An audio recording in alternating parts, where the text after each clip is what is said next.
And welcome to our Google Hangout 60 Minutes to Six Figures. We have a special guest with us today, Michael Weber with Weber Mortgage. Hey, Michael. Hey, Jenny, how are you? Doing great. We're so happy to have Michael with us today because Michael, through observation, I've gotten to really see that he is a master of managing his time.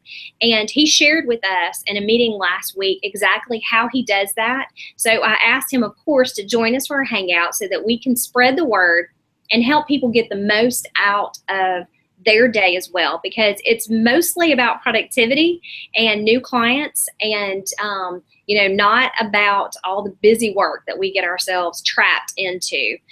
So Michael, you kind of started this conversation by really defining and using one word that defines success. And all the agents were super excited to learn what that word was, and everybody tried to guess it. I think we had over almost 50 comments, people trying to guess that one word. So you got to share it with us. Well, absolutely. And, the funny thing about that was people's responses, in one sense, were all right. Everybody defines success a certain way.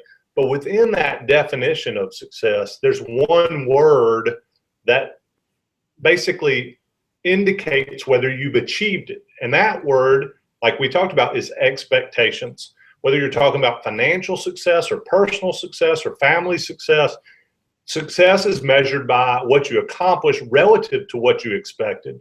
And people forget that. They either don't define their expectations, or they don't know their expectations, or they don't monitor their expectations, nor do they do those same things with other people. So understanding expectations is key for everything that we do in life, but it's definitely important where time management is concerned. Well, I think you're right. And a lot of times too, I can even let myself down because of expectations, because I can have a goal set and actually what I accomplish may have been far greater than what the norm is or what the average is, that my expectation was much higher. Absolutely. I know that can happen too, but probably realistic expectations I personally got out of that, of each role that we play. And what I love about who you are as a person and as an individual is that you being a father is very important to you. Being a spouse is very important to you. So that comes first in your world. And those roles have expectations in them. And I admired you for even asking the question. Most men would never ask the question, what are my expectations as a good spouse and as a good father? And you've asked those questions. And from looking on the outside in at your situation, I feel like you have that success. Now, it's easy for us to have that perception when we don't know really what goes in, but you have built such a perception and doing that beautifully and successfully. Well, thank you. But the only way it happened was through putting forth the effort to figure it out. And, success doesn't, for most people, success doesn't happen naturally. Okay. Even if some things come easy to you, like being a parent or being a husband or a wife or being a great loan officer or realtor, even if some things come easy to you, everything takes fine tuning and requires working to get it optimized. And I don't even know that my life is still optimized, but what concerned me, and of course you said some nice things about me, but 3 years ago, as we talked about before, those things weren't true. I was at work more than I was at home. The time I spent with my wife and my kids was way, way below where it needed to be. And mentally, I was just committed to the fact that I need to provide a financial security for my family, and this is what it's going to take. And it wasn't until I started analyzing how I was spending my time. And I wasn't wasting time, Jenny. I wasn't surfing the internet. I wasn't reading MSN. I wasn't watching the news every morning and lunch and dinner. I mean, I wasn't doing what a lot of people would consider wasting time activities, but I wasn't optimizing the time that I spent during the day. And that meant if I couldn't do it at work, I had to stay extra to get it done so that I could do provide the way I wanted to provide for my family. And like I think everybody realizes, I was shortchanging them on the most important thing, and that was just time, right? No amount of money with our family to spend on our family and go on some grandiose, week-long vacation, but you don't get to see me for 51 weeks out of the year. No kid in the world and no spouse in the world would accept that trade-off. They're not going to say, well, I know, you're never here and you don't get to come to little Johnny's baseball game and you don't get to see the play and this kind of stuff, but it's okay because we're going to go on this one fantastic vacation and I'm going to get a nicer car to drive. No kid would ever do that. So I just had to say, how am I going to fix what I do during the day so that I can do what I want to do at night and on the weekends?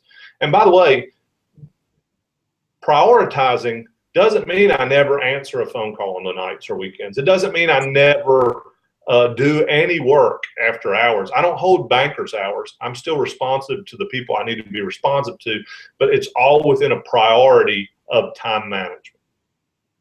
Well, and that's true, because anytime that I've needed to reach out to you, you've always answered me in a timely, reasonable manner. And I've appreciated that because I know how much you do protect your time, but that comes from expectations and you setting expectations, even with me. So I love that you do that. So, how do you sit down and really figure out what is important to you and what you need to focus on a daily basis so that you can get in and get out and do the things that really matter to make a difference in your day? Great questions. And of course, it's different for everybody. And obviously, you have materials that can help people identify the things that are most important to them. But it all starts with a little introspection. You've got to look, and most people never take the time to put on paper what's important to them. They don't establish priorities. They don't document those priorities. They don't review what they've documented or whether or not they're actually achieving those things. So some people, their whole lives, want to learn to play a musical instrument, and they always think that'd be great, but they never put that on their list of stuff that I want to do. Okay, so the very first thing that you can do is identify, where are you spending your time now? And that's the hardest thing to do. We talked a lot about that in this class we did, because it's not easy to track all that stuff and to engage it and identify it and break it all down. But you've got to document what you're doing with your time. You got to document what you want to be doing with your time. What are my priority lists? And then you have to try to make adjustments in your behavior and your activities that bring those things to the level you want to have them at. I think you're so right. If you don't take the time to write it down and prioritize it on your calendar, then it really is just a dream, right? I've always wanted to incorporate running and be, kind of actually learn to be a runner. And I never would put it on my calendar to do. I never would. But every year I told myself, gosh, maybe this will be the year that I'm really going to do that. And it wasn't until recently when I downloaded the app, and it probably was the third time I've downloaded the Couch 5K app. And something in me this year said, I'm going to do it. And of course, I've been inspired, like Kimberly and Kathy and Gay, my friends that are out there, running marathons. I have no desire to run a marathon, but I did want to make sure that I fulfilled something that I thought about for a long time. And it just feels so good to have a priority, have it on my calendar, and actually doing what I said I wanted to do. And I mean, it literally takes a mental commitment and energy and effort just to take the time to analyze and plan. And people want to just jump right into the do, right? How many times do people in the same situation you're talking about just say, I want to learn to run, and they go out and buy a pair of running shoes, and they go out and buy a couple outfits, and for a few days they drop everything else they're doing. They just go, okay, at 5:30 in the morning or 7 a.m. or 6 p.m., I'm going to get out and run. And at first, that's fantastic. And they do it, and they love it, and they go, this is awesome. And then they realize, now I'm not doing all this stuff that I was doing before during that hour that I'm running and warming up and cooling down, and I've lost productivity. And they were doing those things for a reason, Jenny. They were the things that they needed to get done. So they've abandoned them, not restructured them, not reworked them. They've just forgotten what they were doing. They've added this new element. They didn't plan for it and engage. They just said, I'm going to run. And then that was well and good until they realized how much they were no longer getting done. So one day they woke up and said, well, I'll skip today just to catch up on this one thing. And before you know it, they've skipped 3 days, and then they've skipped a week. And then guess what? Those tennis shoes are getting used in the yard, to plant flowers on the weekends, not to run miles during the week. So if people make in my opinion, and I hear this from you all the time, if people make one big mistake, it's they do not plan. They don't analyze. They don't look at the situation, because that's not the fun part. The fun part is jump in and do. You have to have some jump in and do. But if you haven't considered how this is going to affect your hours and your days and your minutes, then in the end, it's not going to last. Well, you're right. And I'm on my 7th week of training because I have been committed, and I'm committed on my calendar. My calendar is very structured. So I know what I have to get done in a day. Doesn't mean that I get everything done, and I'm okay with knowing that I can't get everything done in a day. It's just impossible. And of course, especially for someone like me that has a hard time saying no, because I just want to do everything for you. So I'll end up piling more on, but I've kept my commitment to running because I have planned it out, and I'm very excited about it. My shoes do get used. But okay, so what was the first step you took in saying, all right, I need to make this change. How do I make it happen? What was the first thing that you did? That's a great question. The number one first thing I did is once I realized what I was doing wasn't working, was I went back to look and see what I was doing. Okay, I think I know where I'm spending my time. We all think we know where we're spending our time. But whatever you think you're spending your time on, you're wrong. You know the big category, like I'm working, okay? If you're not the kind of person who's easily distracted at work, you can say I go to work at 7:30 in the morning and I go home at 6:30 at night. So I'm working for 11 hours a day. And the math adds up, but only in theory. When you start breaking down those 11 hours, where are you spending those 11 hours? How are you managing that time? In life, there's a million things out there, and almost all of them are attainable or retainable, or we can earn and replace them, right? But not time. The one thing we've all got in common is we got a finite amount of time. We don't know how much. And when it's gone, it's gone. Every minute that goes by is that 1 minute we don't have to spend on something. So the first thing you have to do, and it's not easy and it's not fun, is document where is my time spent. And if you really want to learn how to do it, you can ask Jenny for the chart that she's got, but it's as simple as documenting every minute of your day. And I don't mean for an hour, and I don't mean for 6 hours. I mean, when I do it, and I do this probably quarterly, but at least biannually. I do it at least twice a year. For a whole week, I will document every minute of my day from the time I walk into the office at work until the time I go home. And some people will even document their personal time at home in the mornings. If it's a personal goal that you're working towards, then you need to understand where you're spending your personal time. So how long does it take you to get ready for work in the morning? How long does it take you to go out on your run? How long do you spend after hours, playing with your kids? Whatever it is, but it's as simple as writing down 8:01 and then 8:15. And during that time, I worked on this particular loan, or I did paperwork, or however you want to break it down. And the hardest thing is determining how you want to break everything down. Once you can schedule all those things out, put them all on paper and see how you want your list of, here are my different tasks, and you can break all those down, then you can start tracking every moment and then analyzing that data. Well, and we do have, the form that he's talking about, is we do have a time budget. If you would like a time budget, I'll be happy to send it to you. One of our agents laughed and said, you know what? There were no bathroom breaks on that budget. Well, you can put your bathroom breaks in your time budget for yourself, and then you can create your own time block for there where you can find your inefficiencies and really, like Michael said, it's not fun to watch what your behaviors are when you see how many times you may have logged into Facebook, or how many times you got sucked into your email, or, you know, how many times people stop by. That's a big one for me.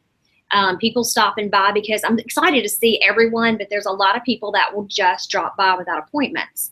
And that is a hard one, because they expect me to leave whatever I had scheduled in on my calendar that day and come out and talk to them, probably with really no agenda. And that's a difficult one for me to keep my foot down and blocking that time, because I have something planned for normally every minute of my day. And when somebody stops by, it really, really throws me off. So. And it's true that that's a funny story about, you know, you don't have any time budgeted in to go to the bathroom. And the amazing thing about doing this exercise and tracking your time is you'll be amazed at how many times you think you're spending your time doing one thing, but you're really doing another. For instance, when I first started doing this, I got up to walk to the restroom, and I wrote, you know, 8:01 or whatever, and I wrote out beside it restroom, and I got up and I walked away. And when I came back and sat down to write the next activity, it was like 8:15, and I was like, well, I didn't spend 14 minutes in the bathroom. I am a man, but I'm pretty sure I didn't do that. So I got to thinking about it, and I was like, well, so-and-so interrupted me in the hallway on the way to the bathroom. And then I did what I had to do, and then, you know, I stopped to refill my coffee mug. And so of that 14 minutes that I was classifying as bathroom time, there might have been a conversation about a loan. There might have been time spent refilling my coffee cup, or talking to my processor about something she did over the weekend. It will enlighten you. Doing this activity will open your eyes to how many times your brain has to change what it's focusing on in a 8-hour day or a 5-day work week, because you have no idea. I'm telling you, you have no idea how many times you go from one topic to another. And that is a quarter of an hour. That when you break it down that way, that is a quarter of an hour. And I can get a lot done in an hour when I'm completely focused on that. So when you know you've wasted, and just think if you've wasted a quarter of every single hour that you have. Yeah, it's not good. Right. It's not good. By the time you get through the day, you're done. Right. So I think that is interesting. That I think our agent that made the comment, she'll like it too. So to make it through analyzing your current day, which is the hardest thing to do, the steps, my steps personally, when I do it, I never monitor where that time is going. I don't even identify it. So when I write 8:01 to 8:14, and I write the client's loan or their name out there, I don't classify it at that moment as a loan in process or a prospect or a realtor or marketing. I just write it all down. And then at the end of the day, I go back and I add up the minutes. So I look at each item and say, okay, this was sales. So I add up 8 minutes, and then I add up 12 more minutes later down the list and down the list until I get everything broken out. And the other thing that goes hand in hand with this is budgeting what you think your ideal time is. Right. And this is a crapshoot, right? I mean, we don't know what's going to make us the most effective. We have to experiment with it. But again, we got to put something on paper so that we can compare what is reality versus what we think is the best situation. So for me, as a guy who owns a business, I'm going to spend some amount of time doing administrative activities. I don't have a choice. The business doesn't run itself. I have to pay bills. I have to talk with different lenders about product that they have, and that's not a sales generating tool. So I have to identify what are my primary responsibilities and how much time do I want to spend in each one of those responsibilities. And then I can look at a given day and a total week, and I can compare, was I close to those numbers, or do I need to do less of this and more of this? Well, and your final outcome, you know, what is on the percentages of your day, share with us what that looks like, because I think people are fascinated by that. Well, on a best case day, 100% of my day is spent selling. My gift, one of the things that I'm best at is working with realtors and the people who are going to refer people to me and helping those people meet their goals. But it's not as simple as that, right? If I approach a real estate agent and I say, hey, I want you to refer your clients to me, and you say, okay, great, and you start referring clients to me, and then someone else in my office works with those clients all the time and I never really talk to them, then you're like, well, I'm not really referring my clients to Michael Weber. I'm just referring them to Weber Mortgage, and that's maybe not what I want. Maybe that, as a realtor, maybe I'm not comfortable with that. So some amount of my time is spent working with the clients themselves. Obviously, just like the realtor is going to sit there and work with that client, they can't just have someone come in the door and then pass them off to another agent and go on and go get the next one. So I budget about 40% of my time just for marketing, just for trying to bring in new business. I'd love that number to be more like 60%, but it's just not realistic for me. There's too many other responsibilities that I have that require my time, that I can't say that much of my time is marketing. Well, and 40% is a huge number.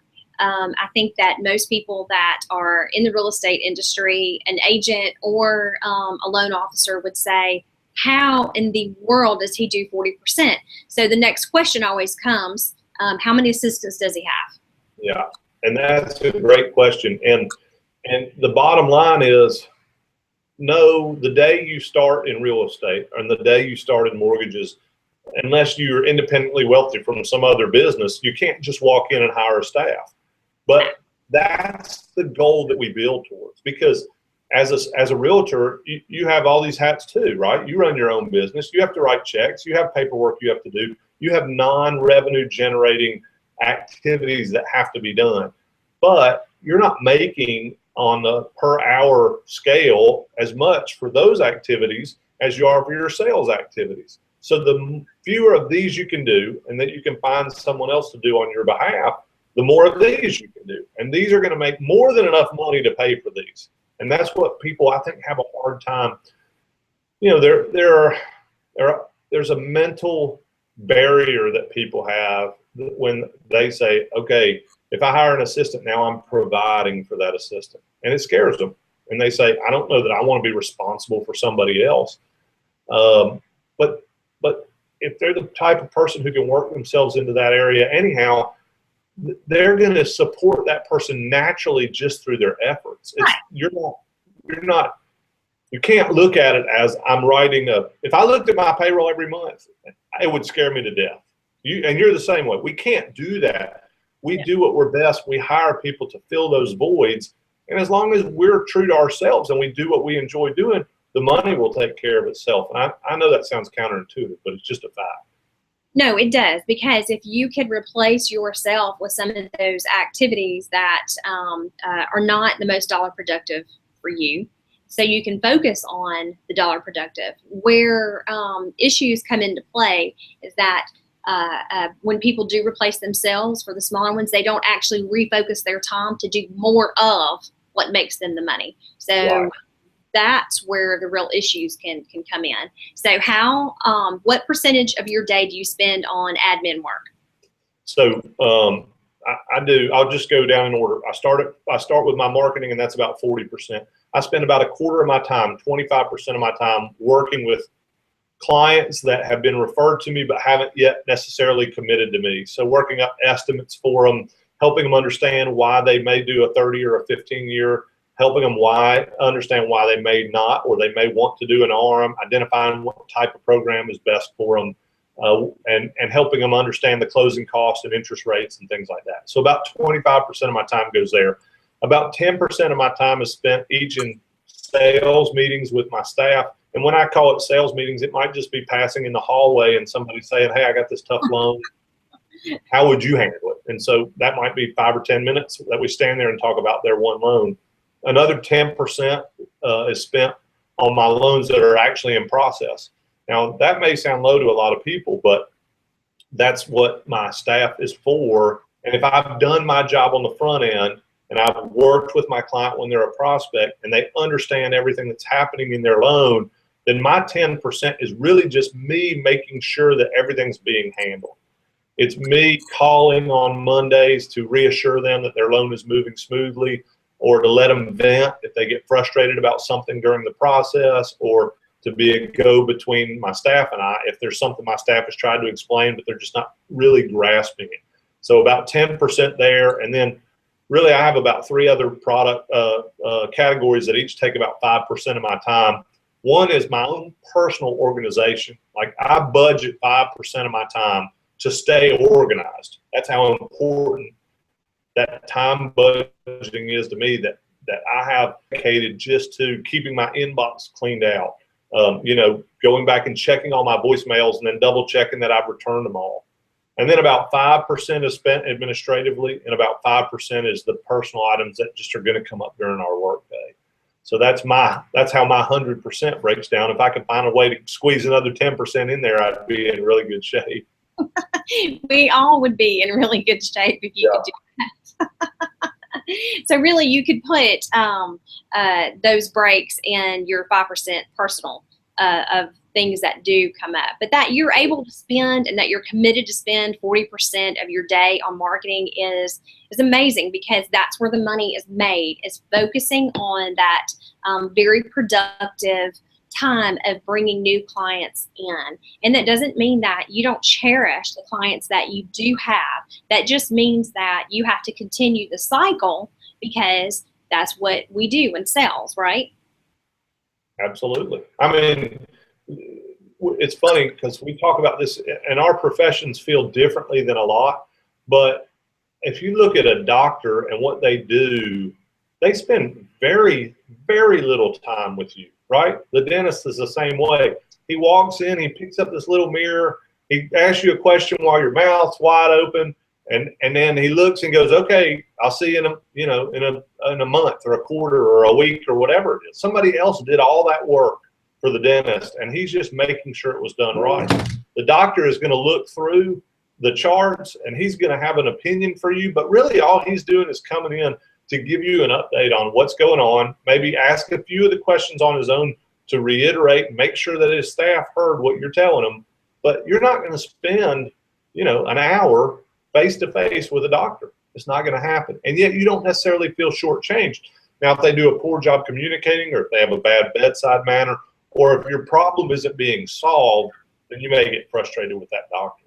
But as long as you feel like the doctor is helping you work towards a resolution of whatever this issue is, then you're going to understand that that doctor's got other patients as well. And as professionals, we have every right to expect people to respond the same way to us, and they will, as long as we set those expectations.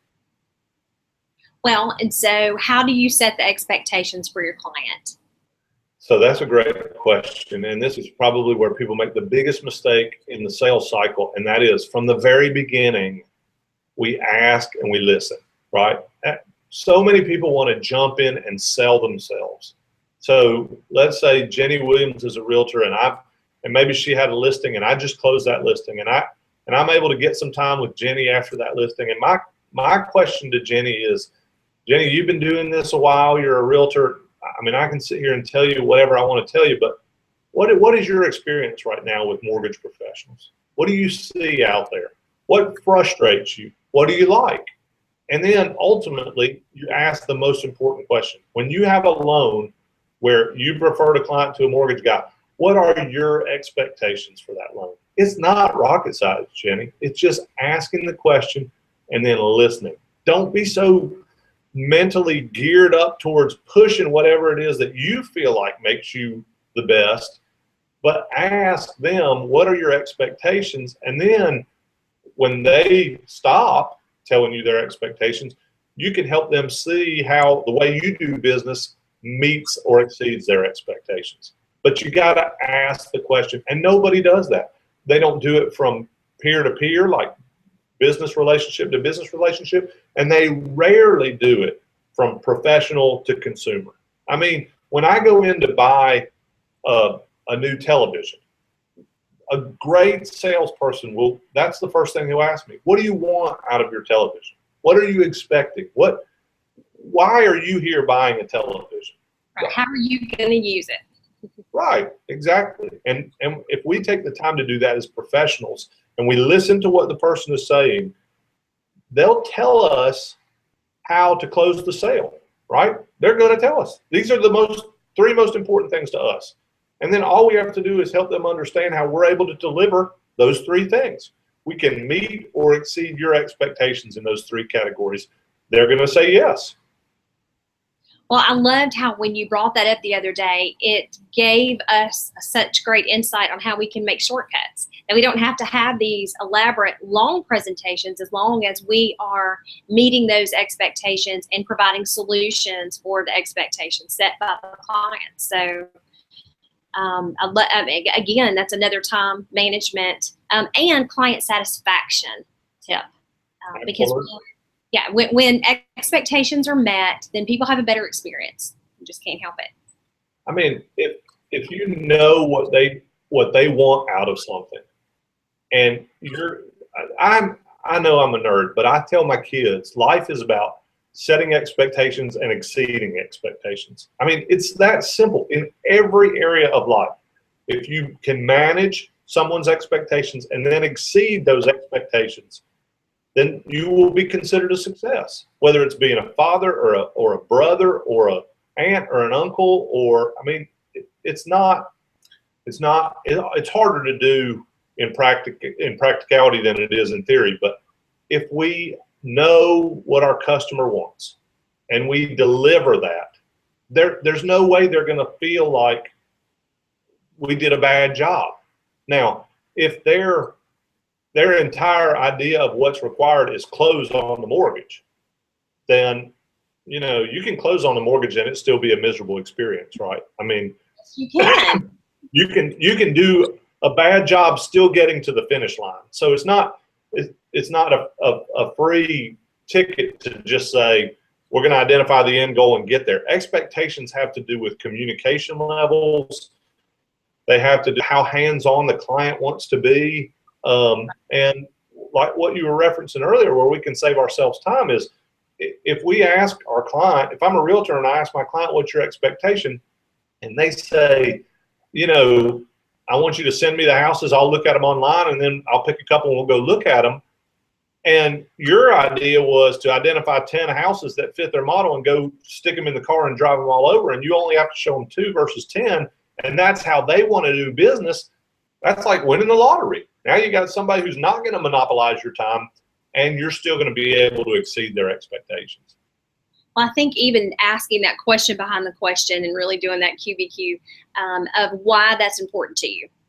Why is, what is it about that expectation that is important to you, and how do you see that going? Then you can probably wrap everything up in that, because there's probably a lot more behind their expectations that they don't even know that they're expecting, or they don't know how to share. They're just certain assumptions that people have about the process itself. So when you can even take one step deeper and say, and that's important to you because, then people they'll, like you said, they'll tell you what's important. And you can even help them understand why sometimes people think something's important that's not really important, Right. And they just categorize it different. Nobody cares about money, right? There are very few people out there who they go turn it into cash and they swim in it, or rub it all over themselves or whatever. The money doesn't really mean anything. It's what they can do with that money. It's the security of owning their house outright. It's the opportunity to travel with their family. It's sending their child to a private school. Money doesn't really mean anything to anybody, but having that tool to accomplish something else does. Low battery. Okay, so we're going to have to wrap things up here. What do you think, are 3 of the best time-saving tips that you've implemented? So for me personally, the number one is setting my clients' expectations from a communication standpoint. All right. My clients understand that if they want to get me, The best way to do that is through the following steps. If it's something that they need an answer to, but it's not urgent, they'll email me and they'll know it'll get responded. If it's something more in depth that they need to talk through, but it's also still not super urgent, they'll call me, maybe leave a voicemail. And if it's something that they need me immediately, they know to text me and they'll send me a text and I'll finish what I'm working on and then I'll come back to them. So helping them understand the best way to communicate with me helps to make sure that I'm most responsive to them. And it leads to the second thing, which is it keeps me from being interrupted, having to check my email constantly to see if there's something super urgent in my email. Because if you're like me and every time right here in the bottom corner of your screen an email goes ding, you've got an email and you get distracted. And even if you just glance at it while you're working on this and then you go, oh, I need to answer that, and you stop and answer it, and then you go back, you're going to go back and you're going to have to repeat 10, 20, 30% of the work you did, because mentally you're going to just have to try to figure out where you were. So for me, I have to eliminate the need to look at and respond to every email as it comes in, which, by the way, is extremely difficult for me to do. I'm not a big fan of doing that. I feel like I'm missing something or I'm not being responsive if an email pops up and I don't at least glance at what it is. So that's an ongoing challenge for me. But I do not get automatic notifications on my phone about my emails because it's such a distraction. So, well, and every person I know that is really working on managing their day and their time does not answer their email immediately. So it is a huge time saver. Plus, you can completely focus on the answer to that email when you have focused time to do it. So I can understand why it's a challenge, because I'm the same way. I cannot stand the thought of one of my clients needing something and I'm not responding to them.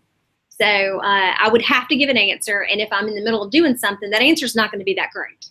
Right. Yeah, you're right. I'm going to have to go back, right, and rework that and send a really good one. So, the third thing for me was delegating, and that does have to do with building your team. And it's hard because nobody's going to do it the way you do it. I mean, and they might do it just as well, but they're not going to do it exactly like you do it. And it's difficult for someone to say, especially someone who really believes in themselves and the way they do things, okay, it's okay if you do it your way. But if you want, for me, you talked earlier about how some people might take that spare time that they've created for themselves through hiring a staff and not reinvest it in the marketing side. For me, I've reinvested a lot of that, but the other part is where I've carved out the time for my family. It's where I set aside, okay, of the 40% productivity I'm going to save by hiring an assistant, 30% of that I'm going to reinvest in my company, but 10% of that I'm going to reinvest in going to have lunch with my child, and maybe I'm unavailable for 90 minutes, or going to the lake on a Friday. Fridays aren't good because everybody likes to close on Friday, but maybe I stay till a Monday with the family during the summer because I've budgeted some of that time that I'm saving by hiring someone else for personal time. And you know, the last thing I'll say, Jenny, is so many people just neglect the personal side.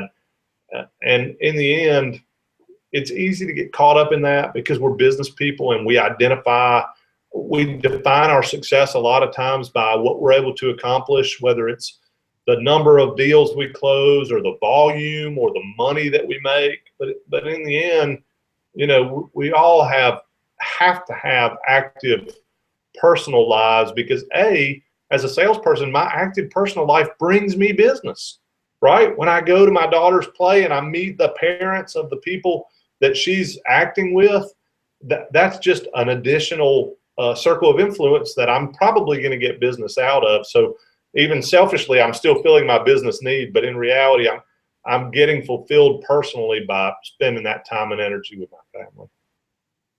Well, Michael, thank you so much for being here. And if you have any questions for Michael about this, because I feel like he does such a great job.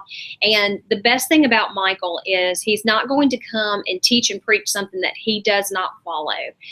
He has this down. Now, again, he always continues to tweak, but the reason I asked him to speak about it is because he is the best I have seen at doing this. So thank you for being here today. And Michael, how can people contact you?